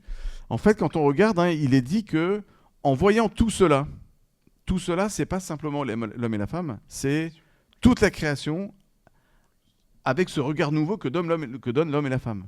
Donc en fait, le Genèse 1:31, Dieu vit que cela était très bon. Le très bon n'est pas simplement attribué à l'homme et la femme, mais concerne toute la création, grâce à l'homme et la femme. Donc sans l'homme et la femme, la création serait que bonne, ce qui est pas mal. Hein. Mais avec l'homme et la femme, il y a une espèce de upgrade qui fait qu'on passe tous en business class. Pas simplement l'homme et la femme, mais la création tout entière devient très bonne. Voilà. Donc ça, c'est important de voir que du coup, hein, ce regard que nous sommes appelés à avoir sur ce qu'on appelle l'écologie intégrale, hein, je suis en train de préparer la transition pour la BRFE, mais c'est par l'homme et la femme que du coup la création atteint une dimension nouvelle, unique. Vous voyez. Donc on peut se remercier les uns les autres, hein, on n'y est pour rien en fait, hein, mais c'est comme un don de Dieu. Voilà. Le deuxième verset sur lequel je voulais m'arrêter, c'est Genèse 1:27, le Père Cyprien en a parlé. Jean Paul II a beaucoup commenté, comme vous savez, hein, ce verset, en nous montrant que justement, hein, la distinction mâle-femelle, hein, mâle et femelle, il est créa. On a l'impression de dire, comment ça se fait? Parce qu'avant, il y avait quand même du mâle et de la femelle. Enfin, dans les animaux, il y a des petits chiens et des petites chiennes, quoi, par exemple. Bon. Le rédacteur sacré le savait, quand même. Il n'est pas neuneux, il n'a pas découvert dis donc, la sexualité n'est venue que pour l'homme et la femme. Non, elle existait déjà pour le règne animal. Pourtant, le rédacteur sacré ne la réserve que lors de la mention de l'homme et de la femme. Jean Paul II commande beaucoup ça et dit, du coup, que l'image divine qui a été déposée dans le cœur de l'homme et de la femme, elle n'est pas simplement à être découverte dans l'homme ou la femme prise individuellement. Donc on dit souvent, à juste titre, on l'a dit les fois précédentes, hein, que l'image divine se voit dans l'intelligence, faite pour découvrir la vérité, dans la volonté faite pour aimer le bien. Jean-Paul II dit, ouais, ça c'est bien, mais pas top. En fait, il faut aller beaucoup plus loin dans la découverte de l'image divine. Il n'y a pas que Jean-Paul II qui le dit, hein, mais il l'a exprimé de manière nouvelle, en disant que c'est dans la communion des personnes. Il appelait ça la communio personarum. Je fais du latin, moi, plus que de l'hébreu, je suis désolé. Hein. Mais dans la communion des personnes, c'est là, dit Jean-Paul II, que l'image divine se voit le plus. Et donc c'est dans cet appel à la communion, au don réciproque des personnes, que l'homme et la femme sont le plus à l'image de Dieu. Et donc il dit que si une personne ne se donne pas, alors il y a 36 000 manières de se donner, 36 000. Mais tant que la personne n'est pas dans cette logique, dans cette dynamique du don de soi, eh ben, elle ne sera pas pleinement humaine. L'homme qui ne se donne pas, la femme qui ne se donne pas d'une manière ou d'une autre, se déshumanise, n'est pas pleinement humain. Et donc c'est la suite de la citation que tu faisais de Gaudium et Spes tout à l'heure, ouais. À propos de l'homme qui est la seule créature que Dieu a voulu pour elle-même, et le texte poursuit, et elle ne peut pleinement se trouver, cette créature, que par le don désintéressé d'elle-même. Voilà. C'est peut-être que Jean-Paul II n'est pas étranger à la rédaction de ce passage. Exactement. Donc vous voyez, c'est important pour nous de voir que la sexualité, du coup, parce que c'est là qu'intervient la distinction sexuelle, mâle et femelle, elle est pas accessoire ou elle n'est pas en marge de cet appel à la communion des personnes, lieu de l'expression de l'image divine. En fait, Dieu, il n'est pas sexué, ça c'est clair. Dieu n'a pas de sexe.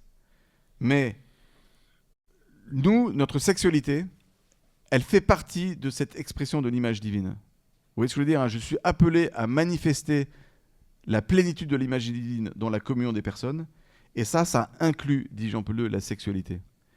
Du coup, vous voyez, dans le récit de la création, ce qui est impressionnant, c'est que on commence par, dans le récit de Genèse 1, donc il y a une espèce de crescendo. Vous commencez, waouh, donc ça augmente en qualité, quoi. Enfin, voilà, il y a de plus en plus de complexité de la création.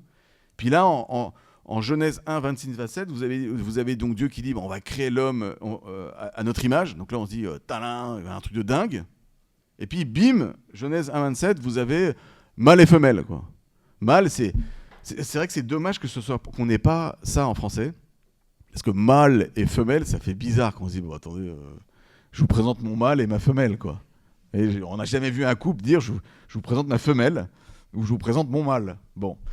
Et bien en fait, c'est ça qui est dit. Mais alors nous, on est gênés parce qu'on renvoie ça au règne animal. En fait, la force de Genèse 1.27, c'est de dire, non, ça renvoie de façon éminente, surtout pour l'humain, pour l'homme et la femme. Et donc c'est tout dans cette dimension à la fois divine, céleste, je suis fait pour l'éternité, pour la contemplation de Dieu, le visage de Dieu, la vision de l'essence divine. Bon, ça inclut ma dimension mâle et femelle, avec tout ce que ça implique. Donc tout le plaisir humain, tout l'éros, vous voyez, dont parle beaucoup Benoît XVI dans son texte « Un Dieu est amour », tout ça est appelé à intégrer, emporter dans cet appel à être des images de Dieu sur la terre. Ça va, ça ? Donc vous voyez que Genèse 1-2, ça envoie, quoi. Voilà. Il faut que je m'arrête. Est-ce qu'il y a des questions ? Oui.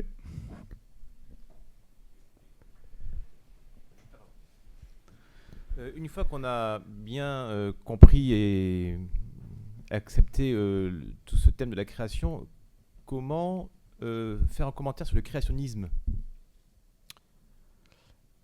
Comment faire c'est-à-dire, comment s'inscrit le créationnisme qui existe Je crois que le créationnisme, il ne s'agit pas de remettre en question, quand on critique le créationnisme, l'idée de création, mais plutôt l'idée de concordisme qu'il y a dans le créationnisme, dans un certain créationnisme, c'est-à-dire une manière de lire la Bible littéralement, de telle sorte qu'on fait concorder en fait des données de la science, on essaie de faire concorder des données bibliques et des données de la science. Vous voyez ce que je veux dire ? Le problème du créationnisme, c'est pas qu'il parle de création, parce qu'à ce moment-là, sinon on serait tous créationnistes. C'est peut-être qu'il y a dans la réflexion des créationnistes un concordisme gênant, c'est-à-dire cherchant à rapprocher toujours ce qui, dans la révélation, relève d'un discours qui est parfois mythique, comme le disait Cyprien, ou qui a un registre de langage différent de celui des sciences naturelles. Vous voyez, je ne sais pas si je suis clair, mais Mais Le le problème- créationniste, il perd de vue le fait qu'il y a des genres littéraires différents, donc Voilà. on s'exprime de manière différente. Voilà, l'évangile ne parle pas comme la Genèse, par exemple, ou les psaumes, ou Job, ou... Ce qu'on appelle le créationnisme, c'est ce que nous appelons le concordisme, en fait, où on cherche à rapprocher de manière un peu artificielle un discours scientifique et ce qui relève de la révélation. Enfin, Je suis sûr que Cyprien a quelque chose à dire là-dessus. ouais, je le vois. En français, s'il vous plaît, un peu en Je hébreu. passe. D'accord. Autre question? Tu vois, ils veulent parler de l'écologie. Ouais. Bon, et ben nous allons passer à donc l'écologie intégrale.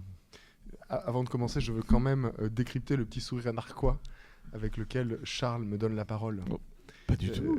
Chacun sait que Charles habite Toulouse, c'est donc un prêtre Jamais. métropolitain, et il se moque du curé périphérique que je suis. Ah, ouais. Et sans doute il imagine que je passe ma vie à fumer des clopes et rouler au diesel. Alors, Alors, le diesel, non. Pour une part, c'est vrai, mais j'ai une voiture hybride. Et tu prêches aux petits oiseaux dans la campagne? Et aux poissons. Ah oui, d'accord. Et ils m'écoutent, eux. C'est beau. Alors, je dois vous parler de l'écologie intégrale. Je voudrais le faire en commençant par une accusation, plutôt une mise en accusation, et c'est une mise en accusation de ce que nous sommes, autrement dit de ce en quoi nous croyons, de la civilisation chrétienne, et même plus précisément du christianisme lui-même. Alors je vais le faire, vous présenter cette accusation en lisant deux petits textes, un petit et un peu plus long. Et vous comprendrez à la lecture pourquoi je voudrais qu'on les ait en tête. Alors le premier, son auteur s'appelle Aldo Leopold, peut-être vous le connaissez, c'est un des pères de l'écologie contemporaine. Il a écrit un petit livre qui est très agréable à lire par ailleurs, qui s'appelle L'Almanach d'un comté des sables, peu importe. Et en 1949, dans sa préface, il écrit cela. L'écologie n'arrive à rien parce qu'elle est incompatible avec notre idée abrahamique de la terre. Nous abusons de la terre parce que nous la considérons comme une commodité qui nous appartient. Si nous la considérons au contraire comme une communauté à laquelle nous appartenons, nous pouvons alors commencer à l'utiliser avec amour et respect. Il n'y a pas d'autre moyen si nous voulons que la terre survive à l'impact de l'homme mécanisé et si nous voulons engranger la moisson esthétique qu'elle est capable d'offrir à la culture. Autrement dit, pour que la terre survive, il faut renoncer à notre idée abrahamique de la terre. Autrement dit, à la Bible. En tout cas, ce que est censé enseigner la Bible. Autre citation, là encore d'un Américain, en 1967, un peu plus tard, cet Américain s'appelle Lynn White. Alors, c'est un Américain assez connu puisqu'il a écrit un petit livre qui était peut-être le fondateur de la vraie critique à l'égard du christianisme en matière d'écologie. Je vous lis le passage, alors il est un peu long, mais je crois que c'est bien de le lire parce que il me semble qu'il reprend un certain nombre de critiques qu'on entend en permanence lorsqu'on parle d'écologie. Voilà, donc le texte vous sera envoyé sur le groupe WhatsApp. Ouais. Alors je lis: l'actuelle crise de l'environnement planétaire qui ne cesse de s'aggraver est le produit du dynamisme technologique et scientifique, né du monde médiéval occidental, contre lequel saint François s'est révolté d'une manière si originale.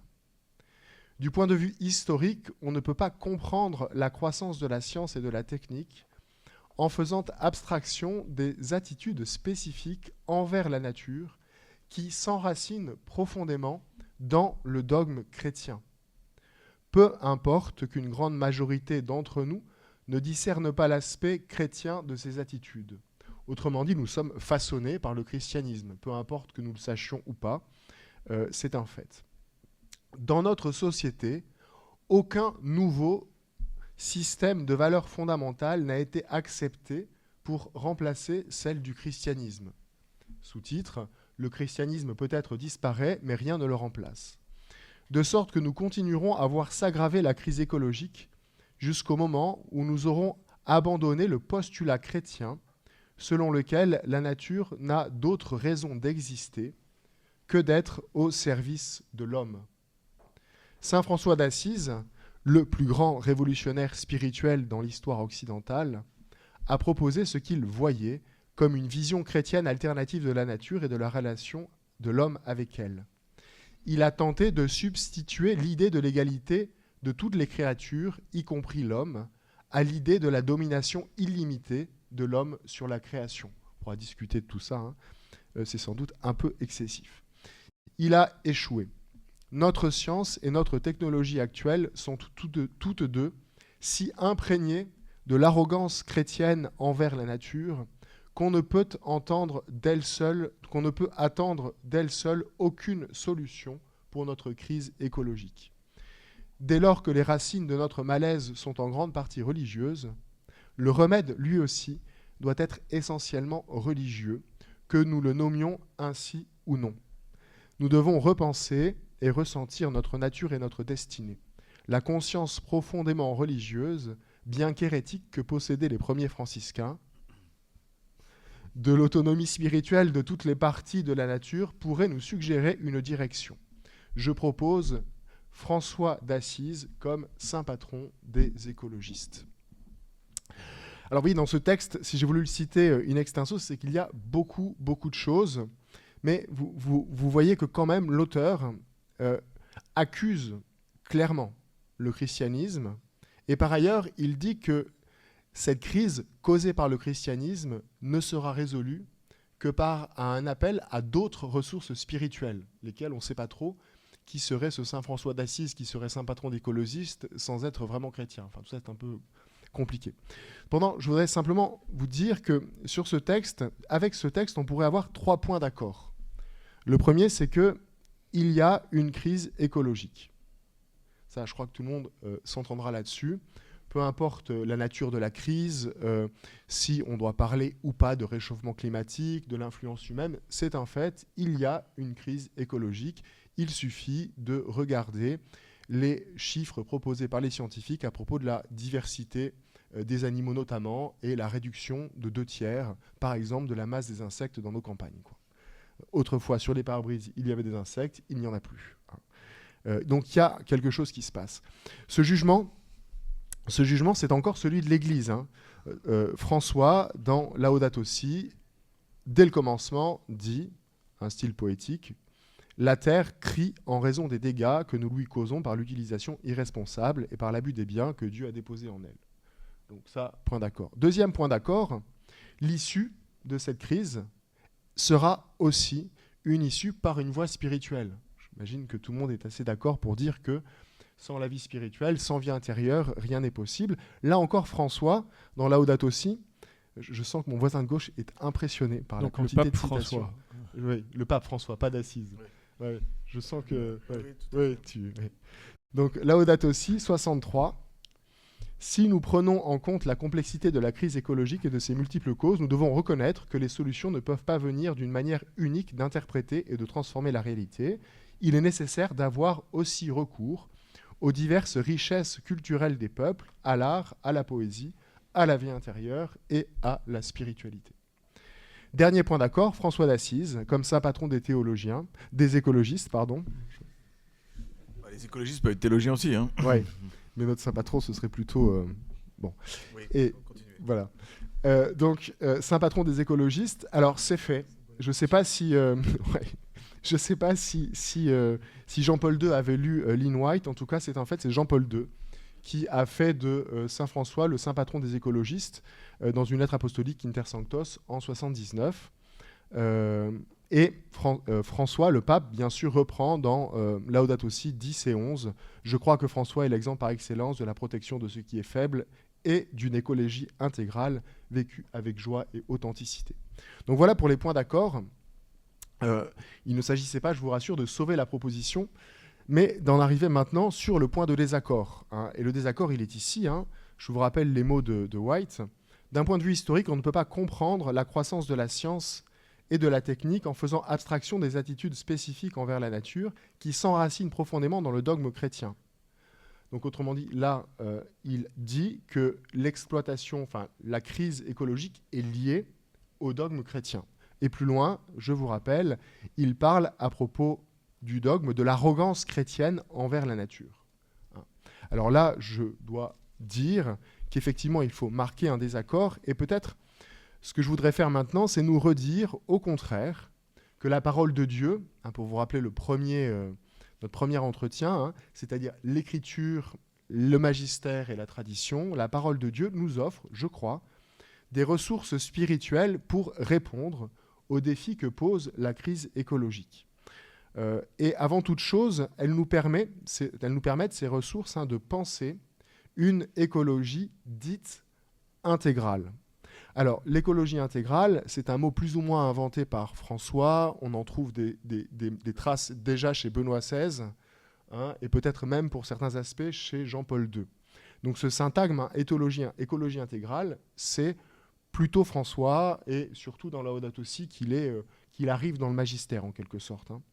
Alors, c'est quoi l'écologie intégrale ? Eh bien, c'est penser l'environnement, la nature, si vous voulez, la création, dans sa totalité, et singulièrement dans sa relation essentielle à l'homme et à tout l'homme. Tout est lié, comme le dit François, au long de son encyclique Laudato Si, et il faut donc se saisir du tout. C'est le sens d'intégral. Alors, il serait un peu présomptueux de faire le tour de la question ce soir. Alors, je vais me concentrer sur 3 trésors de la tradition qui permettent, je crois, d'esquisser les contours d'une écologie intégrale. Ces 3 trésors, je les nomme rapidement maintenant et j'y reviens un peu plus en détail. C'est le mystère de l'homme, le mystère de la sacramentalité, j'expliquerai, et le mystère de l'espérance. Alors, je les reprends les uns après les autres. D'abord, le mystère de l'homme. Pourquoi je m'attarde ici sur la question de l'homme ? Parce que peut-être vous connaissez certains mouvements écologistes se revendiquant de ce qu'on appelle l'écologie profonde, la deep ecology en bon anglais. L'écologie profonde qui milite, ils se moquent de moi à droite, connaissent mes talents en anglais notamment, qui sont équivalents à ceux du Père Charles en hébreu. C'est dire la qualité de mon anglais. Pourtant, je t'ai compris, là. Donc l'écologie profonde se caractérise alors par un biocentrisme militant. Je veux dire que ce qui est au centre, c'est la Terre, le vivant comme tel, et relègue l'espèce humaine au rang d'espèce animale ordinaire, dont la prolifération menace les droits des autres espèces et l'épanouissement des autres espèces. C'est un philosophe norvégien qui s'appelle Arne Hess, qui est à l'origine de ce courant de pensée. Alors ce courant de pensée pose des problèmes parce qu'il conduit par exemple à des considérations malthusiennes. Je cite ici malthusienne, c'est-à-dire considérant qu'il convient de limiter la prolifération de l'être humain puisque sa prolifération pourrait poser des problèmes pour l'environnement, pour le sain développement des hommes. Donc ça implique une forme d'eugénisme notamment. Et aussi une forme de limitation des naissances et pourquoi pas aussi de certains vivants, quoi. Alors, je lis, l'épanouissement de la vie des cultures humaines est compatible avec une diminution substantielle de la population humaine. L'épanouissement de la vie non humaine requiert une telle diminution. Autrement dit, vous voulez sauver la planète, supprimer des hommes. C'est ça que ça dit. Dans un entretien, il explique par ailleurs, les hommes dépendent de la nature, ils ne la contrôlent pas. Il serait préférable d'admettre que c'est elle qui la contrôle. Renversement de la hiérarchie dont parlait Charles tout à l'heure. L'homme n'est plus au sommet, il est dans la nature, et même la nature, en quelque sorte, le domine. Et c'est parce que, précisément, il refuse cette domination que la nature se détruit. Simplement, si je peux me permettre, un exemple concret que j'ai eu en préparation au mariage il y a quelques années, un couple, par ailleurs bien formé, dans la foi, etc., très pratiquant, je sais pas, il devait avoir 25 ans, lui me dit, vraiment d'un ton assuré, c'était pas de la provocation, il dit non, moi, avoir des enfants, je suis pas sûr. Bon, en tout cas, très très peu, quoi. Parce que, au nom de l'écologie intégrale, disait-il, on peut pas comme ça se reproduire n'importe comment. Il faut faire attention, on pourra pas tous survivre comme ça si on se prolifère comme ça. Donc il faut que je sois responsable, que nous soyons responsables. Et donc au mieux 1 ou 2 enfants grand max, mais peut-être qu'il serait encore mieux que j'ai pas d'enfants. Ouais, donc c'est quand même très embêtant. Voilà, donc il y a vraiment un renversement effectivement des ordres et des valeurs, quoi. Autre citation de cet auteur, le terme environnement est dénué de sens parce qu'il suggère un clivage très artificiel entre les humains et tout le reste. Autrement dit, il n'y a pas de distinction entre l'être humain et le reste de la création. le contraire absolument de tout ce qu'on vient de dire depuis l'écriture en passant par la petite réflexion dogmatique du Père Charles. Vraiment, c'est le contraire. Alors, l'écologie intégrale, à mon sens, procède d'une autre vision de l'homme et de son environnement. Alors, pour la présenter un peu rapidement, je vais partir de 2 citations de saint Thomas d'Aquin. Rassurez-vous, elles ne sont pas trop compliquées. Première citation, extraite de la Somme. « L'univers entier participe de la bonté divine et la représente plus parfaitement qu'une autre créature quelconque. » Autrement dit, l'univers participe dans son ensemble, toute la création participe de la bonté de Dieu, et dans son ensemble, l'univers exprime plus parfaitement la bonté de Dieu qu'une seule de ses créatures. On pourrait se dire, Arne S sort de ce corps. Saint Thomas, c'était déjà la deep ecology. Sauf que plus loin, il précise, l'univers est plus parfait en bonté que la créature douée d'intelligence, mais c'est en extension et en déploiement. En intensité et en concentration, la ressemblance de la divine perfection se trouve davantage dans la créature intellectuelle qui est apte à recevoir le souverain bien. Autrement dit, petite distinction de saint Thomas d'Aquin, toujours appréciable, c'est vrai que l'univers dit plus que chacun d'entre nous. Cependant, c'est en extension et en déploiement. En intensité, chacun de vous dit plus que tout l'univers. Il y a en vous quelque chose qu'il n'y a pas dans l'univers. Vous êtes capable de recevoir le souverain bien. Ce qu'expliquait tout à l'heure le Père Charles. L'homme jouit dans la création d'une place singulière. Il doit être distingué de toutes les créatures, car, pour mettre mes pas dans ceux de Cyprien, il est créé à l'image et à la ressemblance de Dieu. Et d'autre part, il est cette créature, on l'a dit à plusieurs reprises, qui est voulue pour elle-même. Voyez ? Alors, la conséquence de ce que je viens de dire, c'est que l'écologie ne peut être qu'intégrale. Si on veut poser quelque geste que ce soit pour ce qu'on appelle la nature, il faudra l'apprendre en entier, à commencer par considérer que l'un des éléments fondamentaux de la nature, l'une des parties essentielles de la nature, c'est bien l'être humain.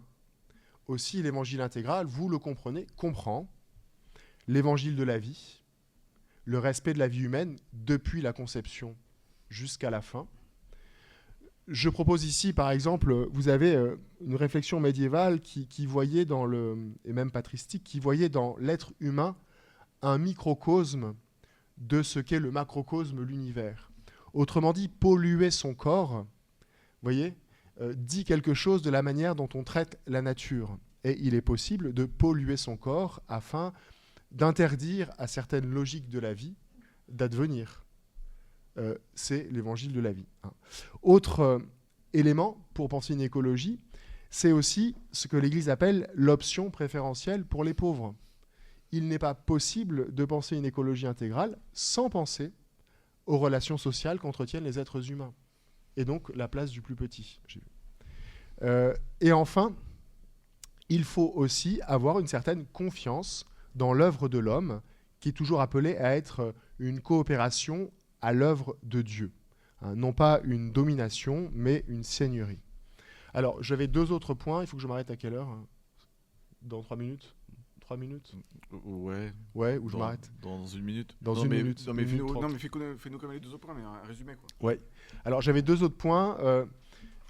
Le mystère de la sacramentalité et ensuite la question de l'espérance. Alors, le mystère de la sacramentalité, rapidement... Est-ce que tu peux déjà définir sacrement ? Je vais le faire après.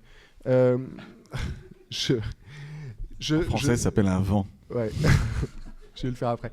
Non, je vais vous expliquer pourquoi j'en parle. Si vous prenez Laudato Si je ferme mon ordinateur comme ça, je suis sûr de résumer. Si vous prenez Laudato Si de François, du pape François, vous verrez qu'à un moment donné, il parle de la racine de la crise écologique. Et pour identifier cette racine, il parle de ce qu'il appelle le paradigme technocratique. Autrement dit, l'homme s'est doté d'un pouvoir sur la nature grâce à la technique Et ce pouvoir est devenu un pouvoir destructeur, non pas simplement pour la nature, mais aussi pour lui-même.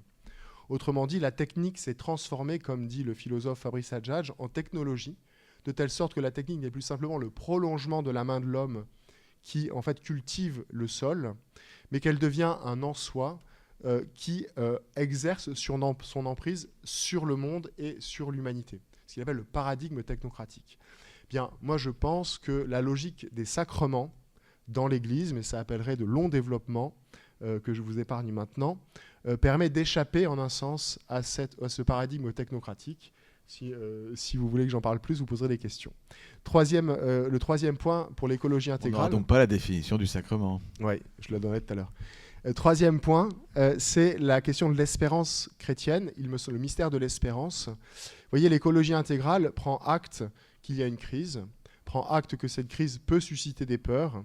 Cependant, nous sommes chrétiens et nous savons bien qu'il ne faut pas immédiatement avoir peur, mais plutôt entrer dans la logique de l'espérance, telle que, par exemple, Saint Pierre, dans sa lettre, la rappelle. Nous savons que le monde est en voie de dissolution, c'est un fait. Cependant, ce monde-là est avec nous, ce monde est sauvé, de telle sorte que l'espérance doit nous offrir les ressources de traverser la crise. Je m'arrête là, et on va laisser les questions sur la sacramentalité, si tu veux. Vous avez des questions? Merci beaucoup. Jean, vous avez des questions ou pas? Bon, comme il n'y en a pas, tout de suite.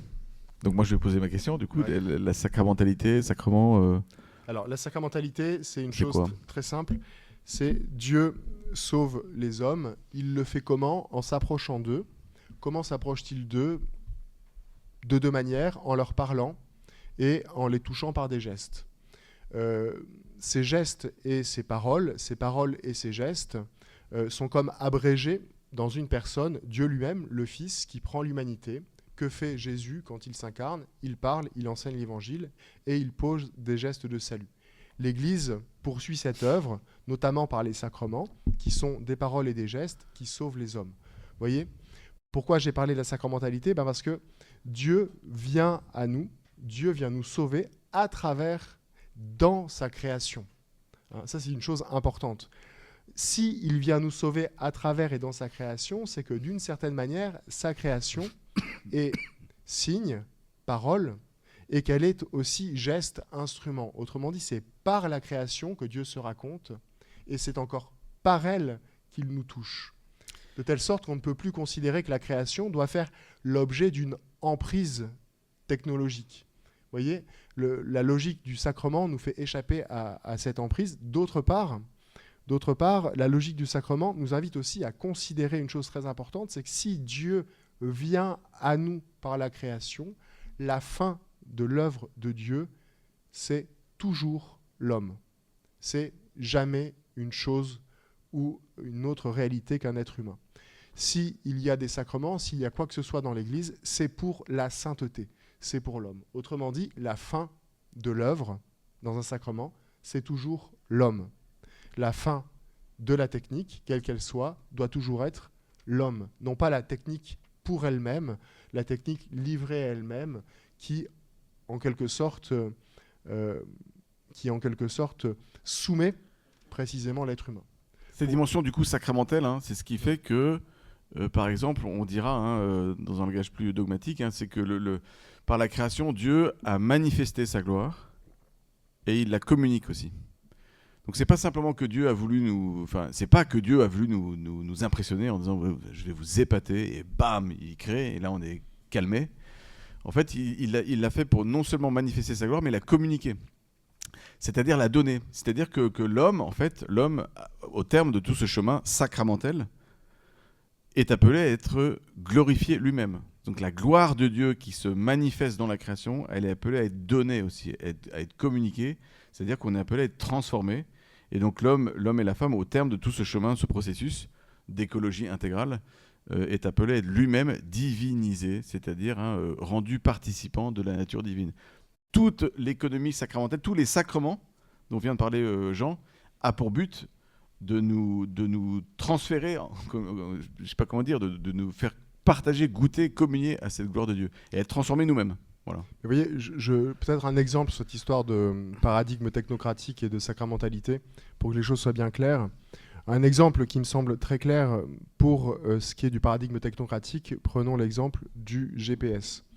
Nous avons tous des GPS, il est évident que ça nous rend d'infinis services. On circule tous avec. Surtout Cependant, pour aller à Fronton. Surtout pour aller à Fronton. Ouais, dans la paroisse du Père Jean. Quand on habite sans GPS, vous êtes perdu. en centre-ville et que le métro vous y conduit pas, ni la trottinette d'ailleurs. Ni la moto, parce que je rappelle qu'il y a quand même des moustiques pour ceux qui Ouais. font de la moto. Hein. Je Donc- vais simplement tempérer ces ardeurs. Donc le GPS, pourquoi je prends cet exemple, c'est que le GPS offre évidemment un progrès pour chacun d'entre nous quand on a à se conduire. Cependant, il a aussi comme un revers de la médaille, c'est qu'il nous appauvrit en quelque sorte. Parce qu'il est évident que quand vous allez chez quelqu'un avec votre GPS, ce sera au bout de la 5e ou 6e fois que vous pourrez faire le trajet sans le GPS, quoi.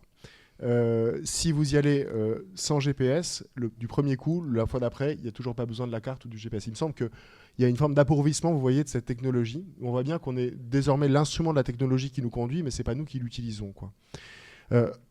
Pour un sacrement, c'est un petit peu différent. Quand vous recevez le corps sacramentel du Christ dans le cadre de la communion dominicale, c'est-à-dire lorsque vous entrez dans une communion spirituelle avec Dieu, il semblerait que, en sortant de la messe, normalement, vous devriez être élevé et cette communion doit vous permettre de vous conduire, y compris moralement. Elle ne vous appauvrit pas, au contraire, elle vous grandit. Voyez ? Donc la fréquentation des sacrements vous grandit. Une certaine technologie a tendance à nous appauvrir. Voyez ? C'est un peu la logique que je voulais souligner. Mais j'ai eu peu de temps pour tout expliquer. Cyprien, tu veux dire quelque chose ou pas ?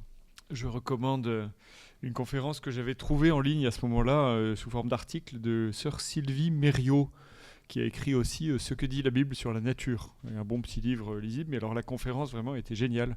Mériot, ça s'écrit M-E-R-I-A-U-X. Et sinon, puisqu'on a beaucoup parlé de Saint François d'Assise, et en présentant mes excuses à ceux qui regarderont cette vidéo après le 13 juin, il y a un colloque à Toulouse 2026, les 12 hein. et 13 juin sur François d'Assise.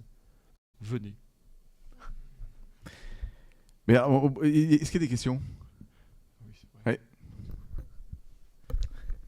J'aimerais revenir un petit peu sur la question du malthusianisme. Parce que quand vous en avez parlé, ça a un peu fait écho justement à la première partie de cette conférence sur la Genèse où justement dans le commandement divin il y a écrit remplissez la terre. Mais donc du coup ça implique qu'il y a un plein, si c'est bien le mot. Donc du coup qu'est-ce qu'il est ce plein et est-ce qu'il peut être atteint est-ce qu'on peut en tirer quelque chose? Rabbi Cyprien va nous répondre. Eh bien, les textes sont anciens. À l'époque, il n'y avait pas le même problème. Hein. C'est-à-dire que je pense que dire à ce moment-là, remplissez la terre, là aussi, le texte le dit, de même qu'il dit dans le même verset, soumettez-la à dominer. Et en fait, l'interprétation reste ouverte ensuite. D'ailleurs, dans le judaïsme, on n'arrête pas de se disputer, enfin il paraît, parce que moi j'y suis pas souvent, de se disputer sur l'interprétation de l'écriture. Et là, effectivement, est-ce que la création, comme nous disons, est-ce que la terre peut être pleine, remplie de l'être humain ? Je ne suis pas sûr qu'il faille le tirer de ce verset-là. Par contre, si vous lisez les récits mythologiques du déluge dans le Proche-Orient ancien, en dehors de la Bible donc, vous voyez qu'il y a des dieux en Mésopotamie qui ont trouvé que les êtres humains étaient trop nombreux, qu'ils faisaient trop de bruit. Bon, dans la Bible, on n'a pas des choses comme ça. Vous voyez, c'est pas pour cette raison-là qu'il y a eu le déluge dans la Bible, c'est parce que les gens se conduisaient mal. Donc, j'ai pas la réponse à cette question. En tout cas, je pense pas qu'elle soit dans ce verset-là. Maintenant, il n'est pas défendu d'être intelligent. C'est vrai que si demain on dit en fait la terre ne peut pas supporter, il faudra dire, de même qu'on dit aux familles soyez des parents responsables. C'est pas tout à fait pareil que de dire aux parents, si vous avez 10 enfants ou 15 et que c'est très bien comme ça, si vous n'arrivez pas à les nourrir et à les éduquer, c'est pas grave puisque Dieu vous les donne et qu'il y a écrit que Dieu vous bénit, soyez féconds. Donc il y a une responsabilité et en même temps on doit s'opposer à cette idéologie, mais là c'est pas une question d'abord biblique, vous voyez, hein. On peut invoquer ce verset je crois pour cela, mais il faut ensuite juger de la manière dont nous devons aujourd'hui, avec aussi les données scientifiques qui sont à notre disposition, hein, habiter la Terre. Est-ce que la technique, la technologie, et notamment agricole, nous permettent de nourrir plus de 10 milliards de personnes, j'avoue que je ne le sais pas exactement. Par contre, il est clair que si les gens qui sont les plus nombreux sont dans des endroits où on n'arrive pas à faire pousser les cultures, il y a peut-être quelques problèmes qui se posent. Alors on n'a pas forcément à leur faire la morale. Hein. Peut-être aussi que ce verset ne vise pas uniquement à une multiplication d'êtres vivants. Il est possible qu'il ne désigne pas tout de suite le fait qu'il ne désigne pas que le fait de produire de Pas nouveaux que. êtres vivants. Mm. Il me semble aussi qu'il faut faire attention au commandement parce que sinon... Et des êtres humains. Et des êtres vivants. Et vous voyez, ça, et la fécondité ne se limite pas à la production d'un vivant. D'ailleurs, dans l'exemple que j'ai pris tout à l'heure, vous vous souvenez de la préparation au mariage, donc le gars qui dit moi je voudrais 1 ou 2 max, j'étais pas en train de dire qu'une famille qui n'a qu'1 ou 2 enfants, enfin que entre guillemets, est une famille qui n'est pas généreuse. Hein. En fait, chaque couple décide en conscience, suivant 36 000 facteurs, à quelle générosité de la vie Dieu va l'appeler. Pour une famille, avoir 2 enfants peut être beaucoup plus généreux qu'une autre famille avoir que, entre guillemets, 4 enfants. Vous voyez ? Donc ça dépend de beaucoup de critères. Le problème chez ce jeune, c'est que en fait, cette idéologie tuait sa générosité. Et c'est la générosité divine qui est en fait clairement manifestée dans Genèse 1, dans l'idée de pulluler, de dominer la terre, etc. C'est en fait entrer dans la grande générosité de Dieu qui donne avec un cœur large et généreux. Une question pour Cyprien, justement, cette générosité. Dans les Actes des Apôtres, il revient comme une antienne cette conclusion à certains versets, la parole de Dieu était féconde, elle se multipliait. Est-ce qu'on peut voir dans cette petite antienne des Actes comme une interprétation de ce premier commandement ? Je pense que oui, mais j'ai pas réfléchi à ça, donc merci de la piste. Merde. La preuve que les dogmaticiens lisent les Écritures. Exactement. Voilà. Merci beaucoup. Merci donc pour toutes ces interventions. Merci pour votre fidélité. La prochaine fois qu'on se retrouvera, donc pour la 4e rencontre d'Orvieto, c'est le jeudi 27 novembre. Voilà, dans 2 semaines. On sait de quoi on parle. Voilà, donc on va vous mettre aussi dans le groupe WhatsApp que j'ai dit tout à l'heure les textes abondants qui ont été cités, notamment le père Jean Arfeux a été très généreux, comme dans Genèse 1, dans les textes. Voilà, merci beaucoup et à bientôt. Merci.